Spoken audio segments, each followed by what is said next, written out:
Conserje. La definición oficial es persona responsable de cuidar o proteger algo, pero no era eso lo que tenía en mente cuando presenté la solicitud.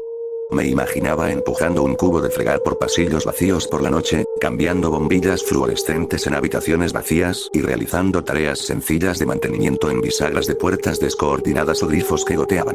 En general, eso era exactamente lo que implicaba el trabajo, pero no lo era todo.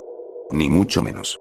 Había una pista en la descripción del puesto, pero en mi desesperación por encontrar trabajo la pasé por alto sin pensarlo dos veces. Entre los requisitos había una sola frase: capaz de trabajar con un horario y condiciones inusuales. Supuse que solo se referían al horario laboral, que era de 12 a 6. No fue hasta que llegué a la entrevista que pensé en el significado de la segunda parte de la frase.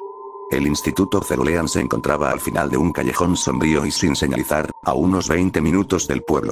Era una estructura fea, de un blanco hueso, encaramada en lo alto de una colina cubierta de hierba, que parecía un infierno cortar. De repente, me sentí agradecido de que el mantenimiento del jardín no fuera una de mis responsabilidades. Todo estaba limpio, discreto y, obviamente, rebosaba dinero. Pero incluso después de entrar en el vestíbulo, seguía sin tener claro para qué servía. La recepcionista me recibió con una sonrisa, me abrió la puerta por una elegante puerta de cristal esmerilado y me condujo a una pequeña oficina. Estaba bastante segura de que la combinación de su traje azul celeste con los muebles no era casualidad, y aún me preguntaba si me pedirían que usara un uniforme cutre y mal ajustado cuando un hombre guapo de pelo rizado con bata blanca llamó a la puerta.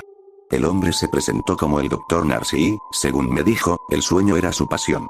No entendía cómo otros científicos podían dedicar tanto tiempo y energía a estudiar las profundidades oceánicas o el vacío del espacio cuando más de un tercio de nuestras vidas dormidas, seguía siendo un misterio. La mejor manera de estudiar el sueño, me informó el Dr. Narcy, era a través de los ojos de quienes no podían dejarlo. Al ver mi expresión confusa, me dedicó una sonrisa radiante, mostrando los dientes grandes, y me hizo un gesto para que lo siguiera. La imagen de camilleros con uniformes impecablemente blancos y el fuerte olor a desinfectante en el aire me habían preparado para algo parecido a un hospital, pero lo que encontré fue mucho más extraño. Ni un solo paciente del Instituto Cerulean estaba consciente. Todos se encontraban en una especie de coma. A diferencia de otros hospitales, donde los gritos de dolor se mezclaban con las conversaciones en voz baja entre médico y paciente y las conversaciones de sus seres queridos, este lugar reinaba una calma sepulcral. No había anuncios por intercomunicador ni chistes negros entre las enfermeras en sus descansos. El silencio, explicó el Dr. Narcy, era importante para garantizar que ninguna variable externa interfiriera con el trabajo que él y sus colegas investigadores realizaban. Yo también debía minimizar el ruido. Mirad todas esas figuras cadavéricas, conectadas a máquinas que habitaban en sus anónimas habitaciones estériles, fue lo más cerca que estuve de echarme atrás. Todo aquello era simplemente escalofriante. En ese momento, me dije a mí mismo que estaba siendo un ingenuo. Desperdiciar la única oportunidad laboral que había encontrado en meses solo porque se me puso la piel de gallina me parecía la mayor estupidez que podía hacer. Pensar en ello me recordó que el Dr. Narcy no me había hecho ninguna de las preguntas típicas de una entrevista ni había revisado mi currículum. Sin embargo, cuando lo mencioné, simplemente resopló. El Instituto Cerulean ya había investigado a fondo mi pasado, me aseguró. Si hubiera habido alguna duda sobre mi idoneidad, nunca me habrían dejado entrar. La única pregunta real ahora era si me sentía cómodo desempeñando mis funciones en un entorno así. Había habido problemas en el pasado, admitió, con empleados que habían sucumbido a sus supersticiones y renunciado inesperadamente. Forcé una risa, intentando que pareciera que no había estado a punto de salir corriendo y dejar atrás para siempre esas caras vacías, como de museo de cera. El Dr. Narcy no parecía muy convencido de mi falsa bravuconería, pero pareció apreciar el esfuerzo. Me puso una mano grande y bronceada en el hombro y me acompañó de vuelta a recepción para rellenar el formulario. Me habría hecho una idea más precisa del lugar, me di cuenta más tarde, si mi primera visita hubiera sido de noche. Durante el día, la proporción de pacientes por personal era de aproximadamente 1 por cada 5. En el turno de noche, era de 1 por cada 16. Por si fuera poco, la iluminación se reducía a la mitad después del atardecer. Los médicos afirmaban que se trataba de mantener los ciclos naturales del sueño, pero me pregunté si el Instituto Cerulean simplemente estaría intentando ahorrar en la factura de la luz. Al fin y al cabo, tenían muchas máquinas en funcionamiento, y yo no tenía ni idea de para qué servían la mayoría. En cualquier caso, la combinación de luz tenue y espacios vacíos hacía que el lugar fuera mucho más inquietante al anochecer. Había algo más. Pronto descubrí que pabellones enteros estaban prohibidos, a veces durante días. Más tarde, volvían a abrir como si nada hubiera pasado, y otra zona se cerraba. Recibía notificaciones sobre los cierres en el mismo software de oficina engorroso que me proporcionaban mis tickets de trabajo. Tareas como despegar la persiana de la sala 204 o limpiar y desinfectar el almacén C. Sin embargo, no las necesitaba. Las puertas selladas electrónicamente y las ventanas opacas dejaban claro que debía evitarlas. Esos extraños cambios de distribución hacían que todo tardara el doble y me daban la inquietante sensación de estar deambulando por una instalación diferente cada noche. Y, tal como me había advertido el Dr. Narcy, había muchas cosas en el Instituto Cerulean que me inquietaban. Desde un punto de vista científico, sabía que todos los pacientes estaban vivos, pero con la conciencia hundida en un lugar inaccesible para el mundo de la vigilia. Era prácticamente imposible que alguno se incorporara en la cama, gritando a voz en cuello o que me agarrara la muñeca con dedos fríos y desesperados al pasar. Y, sin embargo, una parte de mí, muy poco científica, estaba segura de que en cualquier momento podía ocurrir. Aquellos largos pasillos de baldosas, con sus máquinas que emitían pitidos suaves y habitaciones llenas de cuerpos silenciosos que esperaban, se convirtieron en el nuevo escenario de mis pesadillas. En algunas, yo era quien estaba en la cama del hospital, viendo a un desconocido empujar un cubo de fregar por el pasillo. Quería gritar, extender la mano, rogarles que me liberaran de la prisión de mi carne, pero no podía mover ni una pestaña. Solo podía escuchar sus pasos desvanecerse, como mis esperanzas, en la oscuridad infinita. Sin embargo, a los camilleros no parecía molestarles en absoluto el lugar. El miedo es como el mareo, me dijo un camillero llamado Jamie una noche, cuando nos pillamos fumando a escondidas junto a los contenedores. O lo tienes o no lo tienes. Yo duermo como un bebé cuando llego a casa. Son solo pedazos de carne, tío, ¿sabes? No dejes que te afecte. Jamie era un tipo grande, calvo y sin afeitar, con gafas negras gruesas y un hábito de fumar aún peor que el mío. Llevaba 3 años en el Instituto Cerulean, al parecer más que nadie. Bueno, está el instituto, y luego está el instituto, ¿me entiendes? Me dijo cuando le pregunté qué le parecía el lugar. Echa un vistazo a los médicos y enfermeras, sugirió Jamie, y avísame mañana por la noche si has notado algo diferente. No estaba seguro de para qué servía el juego de Jamie, pero le seguí la corriente. Era una forma de pasar el rato, y efectivamente, vi una pequeña anomalía.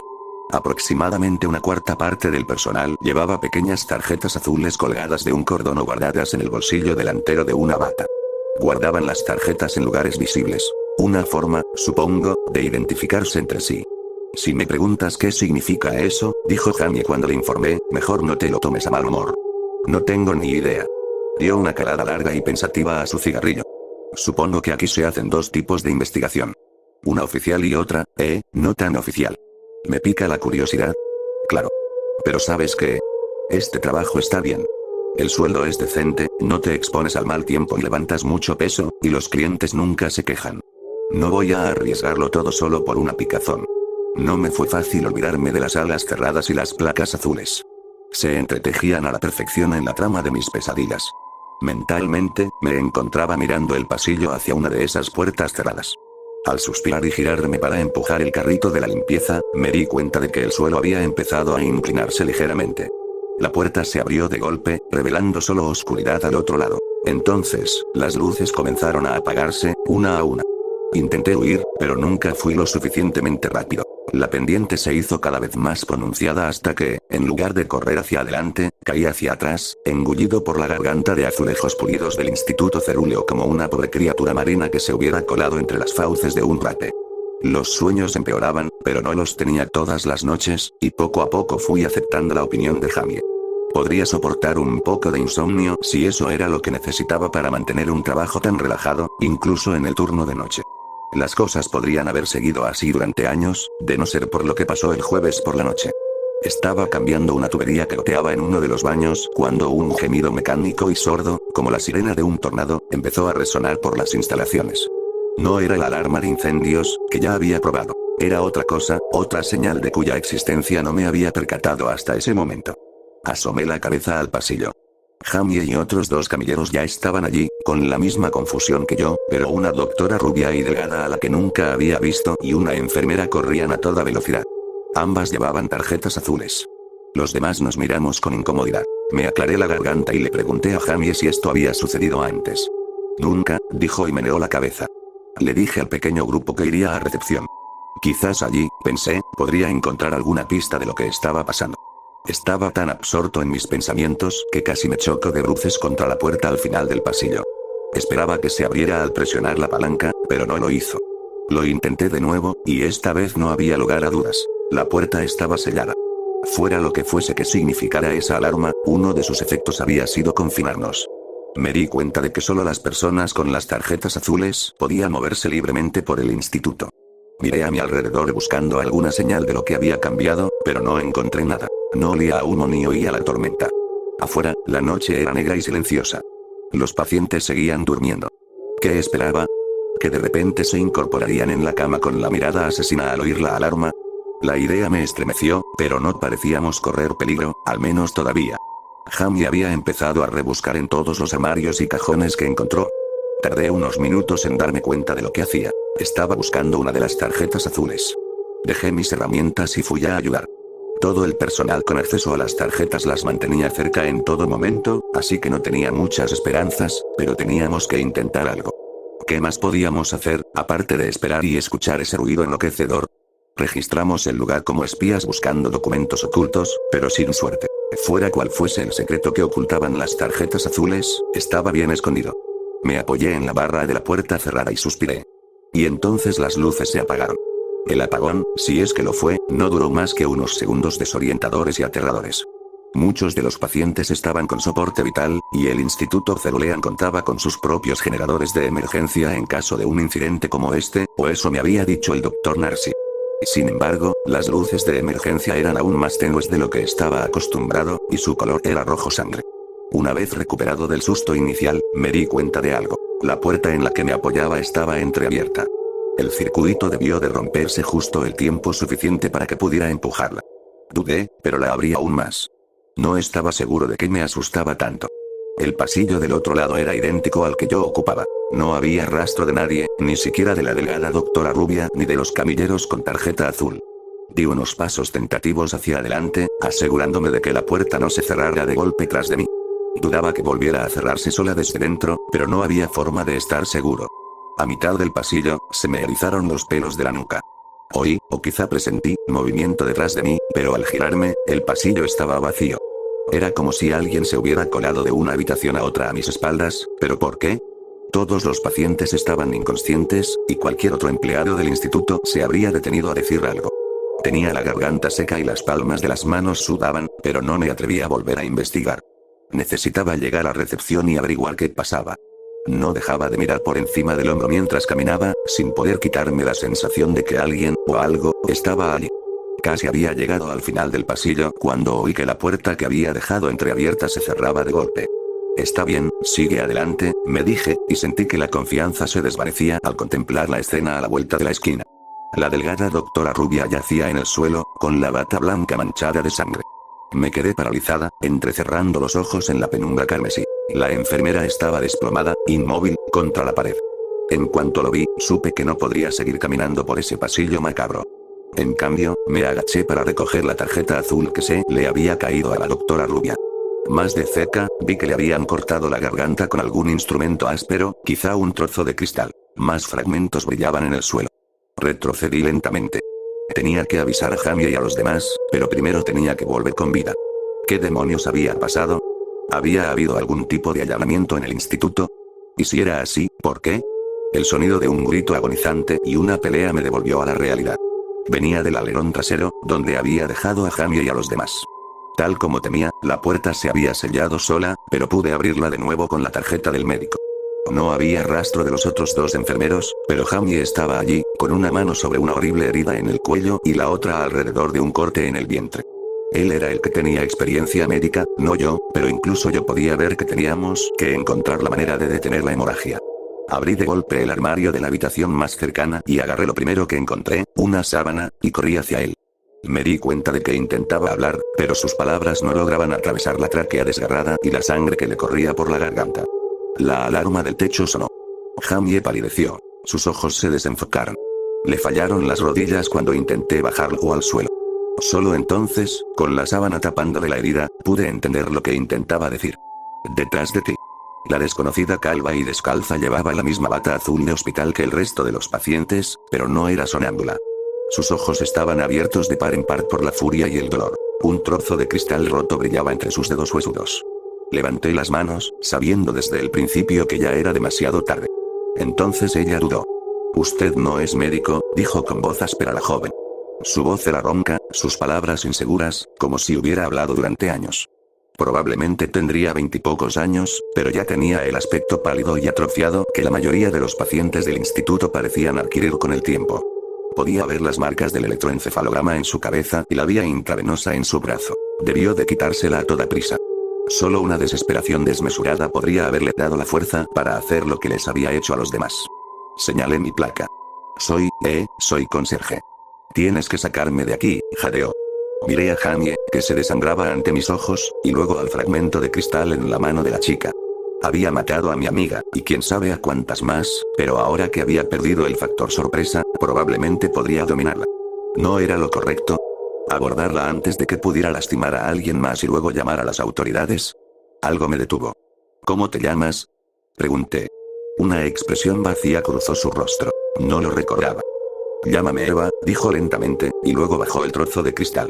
No entiendes bien lo que pasa aquí, ¿verdad, señor custodio? Me di cuenta de que temblaba.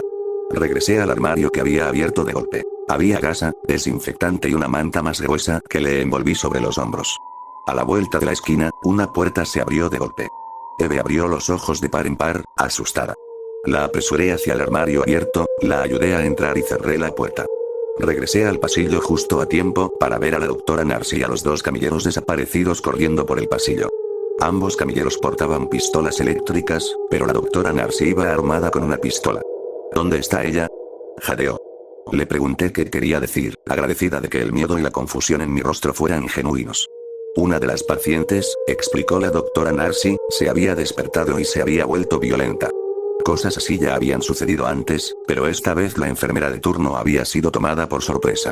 Estaba armada y era peligrosa, y necesitaba ser detenida lo antes posible por la seguridad de todos, incluida la suya. La descripción que hizo el doctor Narcy de los acontecimientos de esa noche tenía todo el sentido, porque sonaba como una mentira. No había visto a nadie, respondí. Estaba arreglando una tubería que goteaba cuando oí un alboroto en el pasillo. Cuando salí a investigar, encontré a Jamie tirado medio muerto contra la pared. El doctor Narcy me observó atentamente. Tenía el mal presentimiento de que sabía que ocultaba algo, pero ya no había tiempo para hacer nada. Su paciente seguía suelto. Tras advertirme que me quedara quieto, el doctor Narcy y sus camilleros avanzaron hacia el pasillo cerrado donde yacían muertos la doctora Rubia y varios más. En cuanto lo revisaron, supe que volverían. Tras el portazo, volví con Eve. Estaba acurrucada en un rincón del armario, con su arma improvisada lista. Al ver que era yo, bajó el cristal y suspiró. Jugueteé nerviosamente con la tarjeta azul que tenía en la mano. Mi mente daba vueltas. Ahora que la tenía, podía ir a cualquier parte de las instalaciones, así que ¿cuál era la salida más rápida? ¿Cómo podía llevar a Eve ante las autoridades, las verdaderas autoridades, sin que me detuviera ningún empleado de Cerulean? Tengo una idea, le dije a Eva, pero no te va a gustar. El carrito largo y rectangular que empujaba para ir al trabajo tenía un poco de todo. Un estante para productos de limpieza, otro para herramientas, otro para repuestos de productos desechables como el papel higiénico, y una enorme bolsa de basura negra en la parte trasera. Era más que grande para que alguien del tamaño de Eve se subiera, y por suerte, aún no había recogido basura esa noche. Me costaría mucho explicar qué hacía empujando mi carrito durante el confinamiento, pero solo si el doctor Narcy le hubiera contado al resto del personal del edificio lo que estaba pasando, y tenía la ligera sospecha de que no lo había hecho. No puedo creer que esto esté pasando, murmuró Eve desde el contenedor de basura del carrito unos minutos después. ¿Es como una pesadilla?, pregunté. Ni se te ocurra decir esas palabras como si supieras lo que significa. Gruñó Eve, furiosa de repente. Miré a mi alrededor nerviosa. Si alguien nos oía, estábamos perdidos. No había mucha gente en el turno de noche, pero ya debería haberme topado con alguien. ¿Dónde estaban todos? ¿Escondidos? ¿Agachados con la cabeza contra la pared como estudiantes en un simulacro de tornado? ¿O el doctor Narcy también los tenía a todos buscándonos? Eso es lo que estudian aquí, ¿sabes?, susurró Ewen. Pesadillas. ¿Cómo crearlas? ¿Cómo controlarlas? Sabes cómo ciertas frecuencias sonoras pueden afectar el estado de ánimo de las personas, ¿verdad? Provocarles miedo o asombro. Incluso alucinar.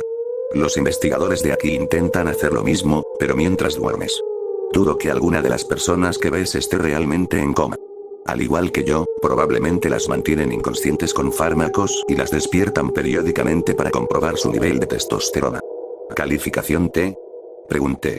Clasificación de terror. Quieren que te despiertes gritando sin parar y echando espuma por la boca. Quieren que estés tan asustado que ni siquiera sepas quién eres. Ese es el objetivo. ¿Pero por qué? Pregunté de repente con escepticismo. Todo parecía tan descabellado, ¿y si el Dr. Narcy tenía razón y esta Eva era realmente una fugitiva peligrosa? ¿Por qué quería alguien hacer algo así? Piensa en las posibilidades, resopló Eve con disgusto. Imagina que trabajas para una agencia de 3 letras o algún tipo de operación de espionaje corporativo, y necesitas que alguien hable. Imagina que quieres borrarle el cerebro por completo, o incluso reprogramarlo. Con la tecnología que están construyendo aquí, podrías hacerlo de la noche a la mañana, y todos tendrían que dormir tarde o temprano. Espera, ¿cómo llegaste aquí entonces? Me pregunté en voz alta.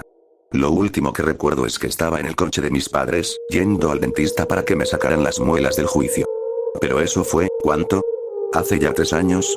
Esos cabrones probablemente le dijeron a mi familia que nunca desperté de la anestesia. Probablemente les pidieron que donaran el cuerpo a la ciencia, para asegurarse de que no le pasara lo mismo al hijo de otra persona. ¿No me creen? Revisen los historiales médicos. Apuesto a que no encontrarán accidentes de coche, conmociones cerebrales ni enfermedades raras. Solo historiales en blanco y nombres falsos, personas cuyos médicos los vendieron a este horrible lugar por un precio. Y has sido parte de ello. Eve no pronunció esas palabras, pero las oí tras su explicación, resonando por los pasillos carmesí junto con la alarma ensordecedora y el chirrido de la rueda delantera derecha del carrito. Era tan fuerte que no oí a la enfermera correr detrás de mí hasta que fue demasiado tarde. ¿Qué haces? Gritó el joven. ¿No ves que estamos en confinamiento? Puse mi mejor cara de custodio tonto y me rasqué la barbilla. No sé, respondí. Nadie me dijo nada. Estaba volviendo a la parte delantera para guardar mi carrito. La enfermera puso los ojos en blanco y resopló. Solo mantente fuera de nuestro camino, ¿de acuerdo? Se marchó pisando fuerte por el pasillo sin mirar atrás. No se había fijado en el bulto inusual dentro de la bolsa de basura negra, ni en cómo mis nudillos estaban blancos al empujar el carrito. Había funcionado. Casi habíamos terminado. Más adelante estaban las 2 últimas puertas, las que daban al pasillo de la oficina donde me había entrevistado la doctora Narcy, lo que parecía una eternidad. Las oficinas estaban cerradas y a oscuras. Ningún miembro del personal administrativo trabajaba en el turno de noche. Eve se removió un poco en su escondite, ansiosa por liberarse. La mandé callar y retrocedí hacia el vestíbulo. Nunca me habían disparado con una pistola eléctrica, y al principio no entendí qué estaba pasando. Fue como si me hubieran dado un puñetazo en el cuello con un rayo, y caí al suelo con fuerza, apenas consciente de los gritos de Eve mientras pateaba y forcejeaba. El Dr. Narcy y los camilleros habían estado esperando en el vestíbulo, por supuesto. Las ventanas altas y estrechas eran demasiado estrechas para trepar, e incluso las salidas de emergencia estaban selladas. Esta era la única salida real del Instituto Cerulean, y debían de saber que el fugitivo tendría que pasar por ella tarde o temprano.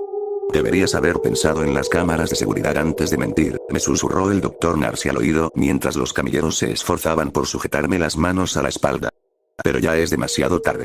Voy a disfrutar haciéndote pasar por nuestro programa. Quizás fue la perspectiva de ser enviada al infierno que Eve acababa de describir lo que me dio la fuerza para zafarme. Aunque también pudo ser solo el agua sucia del cubo de la fregona que se había derramado en el suelo durante el forcejeo. Me escabullí entre los brazos de la ordenanza y lancé mi peso contra el carrito, estampándolo contra nuestros atacantes. El resultado fue un gruñido, una maldición y un grito agudo. No podía ver dónde estaba Eve en medio del caos, pero parecía que había recuperado su fragmento de vidrio afilado. Me puse de pie con dificultad e intenté orientarme. Allí estaba Eve, corriendo hacia la salida principal del estacionamiento. Ya sabía que no podría abrirla. No sin la tarjeta azul alrededor de mi cuello. El segundo ordenanza se estrelló contra mí, intentando hacerme un tackle, pero aún así pude deslizar la tarjeta por el suelo hacia Eve. «Deténla», gritó el Dr. Narcy. La vacilación de los camilleros fue justo el respiro que necesitaba para correr hacia la puerta abierta de par en par. No se habían apuntado a nada de esto, al igual que yo, y al igual que yo, probablemente empezaban a dudar de las órdenes del Dr. Narcy, armado con una escopeta. El aire afuera olía a noche, hierba húmeda, asfalto del estacionamiento y libertad. Mi camioneta estaba justo delante. El rocío en el parabrisas brillaba con la luz de las luces del estacionamiento. Eve me agarró de la mano mientras corríamos. Íbamos a lograrlo. El disparo sonó justo cuando me acercaba a la puerta del conductor. En cuanto lo oí, supe que no iba dirigido a mí. Los dedos de Eve se deslizaron entre los míos. Solo pude ver brevemente lo que la bala le había hecho en la cabeza, pero fue suficiente para hacerme vomitar. Me subí a mi camioneta a toda prisa, con la cabeza agachada mientras giraba la llave de contacto y daba marcha atrás, pero no hubo más disparos. Nadie me apuntaba, porque no había necesidad. Eve era la única testigo de primera mano, la única que podía demostrar lo que realmente estaba pasando. Yo era un don nadie que solo llevaba unas semanas trabajando en el instituto. Nadie creería lo que dijera, e incluso si lo hicieran, apostaba a que quienquiera que financiara el Instituto Cerúleo tenía formas de hacer desaparecer la historia. La habían asesinado para mantenerla callada, y no había duda de que me harían lo mismo. Conduje a casa sin darme cuenta de lo que hacía, y en cuanto crucé la puerta principal, fui directo a la ducha. Grité en el torrente de agua caliente. Necesitaba dejarlo todo atrás, olvidar esta horrible noche y planear mi siguiente paso. Pensé en los bidones de gasolina en la parte trasera de mi camioneta y en que, a menos que alguien hubiera cambiado las cerraduras, aún tenía acceso al Instituto Cerulea. Podía acabar con esta pesadilla de una vez por todas. Dormí 12 horas y, al despertar, solo mis heridas me convencieron de que no había sido una pesadilla. No recibí ninguna llamada de mi antiguo jefe, nada que indicara que algo así hubiera sucedido. Tenía sentido. Desde la perspectiva del Instituto Cerulean, cuantas menos pruebas, mejor. Pasé toda la tarde preparándome para lo que estaba a punto de hacer. En el mejor de los casos, probablemente me enfrentaría a la cárcel, y tenía las mismas posibilidades de acabar en una tumba poco profunda en aquella ladera cubierta de hierba o conectado a una de las máquinas de pesadillas del Dr. Narcy.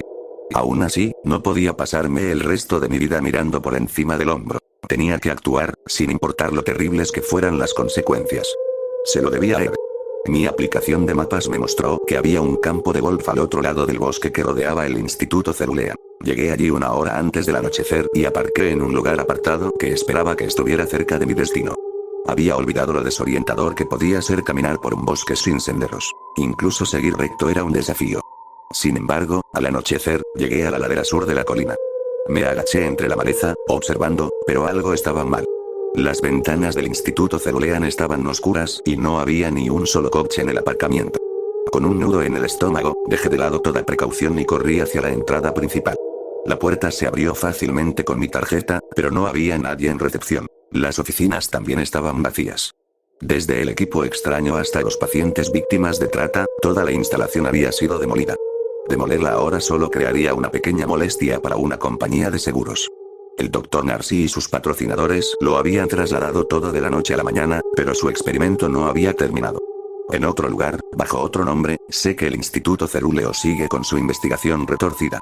Quizás ahora mismo, algún trabajador despistado como yo esté empujando su cubo de fregar por sus silenciosos pasillos. Quizás ahora mismo, alguien se someta a una cirugía de rutina, sin saber que nunca volverá a ver a sus amigos y familiares. Sin saber que están a punto de pasar el resto de su vida atrapados en una pesadilla sin fin.